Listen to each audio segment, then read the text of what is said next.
Hi there, my name is Fredriksson and today we're just gonna be talking about real quick what are the best export settings for you.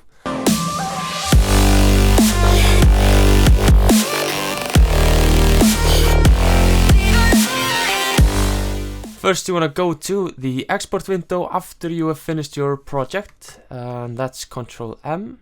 You can see that your video is right here. Now first you want to choose the format. For anything like when you're rendering out alpha channels like transparent video, you want to do QuickTime, but I've already done a tutorial on that, so I'll leave that link down below. But for me, for normal videos that are ready to go and ready to be viewed by the viewer, H.264 and H.265 are my go-to. I'm going to go over 264 now because 265 is a newer compression of 4K files, but the H.265 is said to be better by some. I've not done too many tests on that codec, but that's what they say. But we're gonna do H.264 today because you also need to buy and install the 265 like I have done.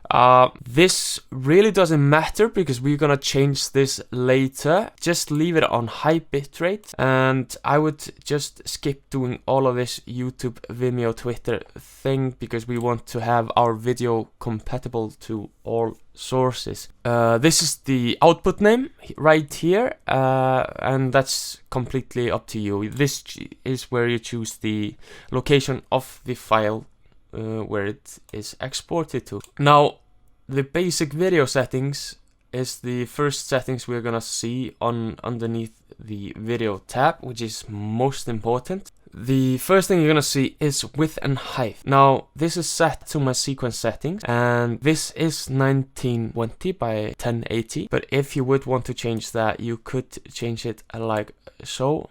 You might want to leave this locked. What this does is it keeps the ratio the same. So if we do 1920, it should reset to the same as we had it. Now frame rate, I wouldn't do anything there unless you're going for a special effect, but then you would also want to do it just in the timeline. If you change the frame rate, it's going to fuck up your clip and it's going to make the video look choppy or bad, and you always want to match the frame rate, the rendered out frame rate, with the frame rate that you record the video on. Progressive and interlaced is basically just how you record it. Today most cameras record progressive, and this is all what the software or the media encoder does for you straight away. You don't have to touch this. Make sure it's square pixels because otherwise your image might get skewed. Render at maximum depth to get maximum amount of detail. We want to go more down. Hardware encoding, this is up to you. This doesn't affect the video at all. Now this is the most important part right here, bitrate settings. We want to do a 2-pass because, as Adobe says on his forum, it always gives you the best quality.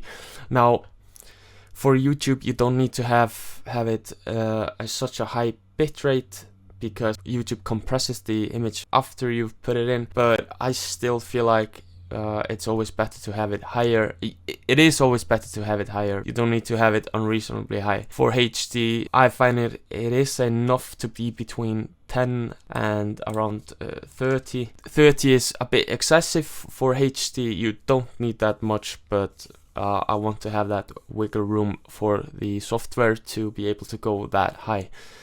For 4K videos, you record. Now if you just think about it, you record on a 100 megabytes per second card, 4K. My rule of thumb is I want to go as high as I recorded that format on because it's not going to hurt you in the long run. Now for 4K I would set this to 100, but because it's a HT file, I can't, it doesn't go up to 100, it just goes up to 50. But I would set this to 100 if you have a 4K video. Now We don't need to go into keyframe assistance, and we don't need to go to VR video. The only thing that's left to do is you need to use maximum render quality, check that off, and you do not need to do anything else. Then you just cue the video and you have the best quality possible. And that's it. Thank you for watching. See you back next week.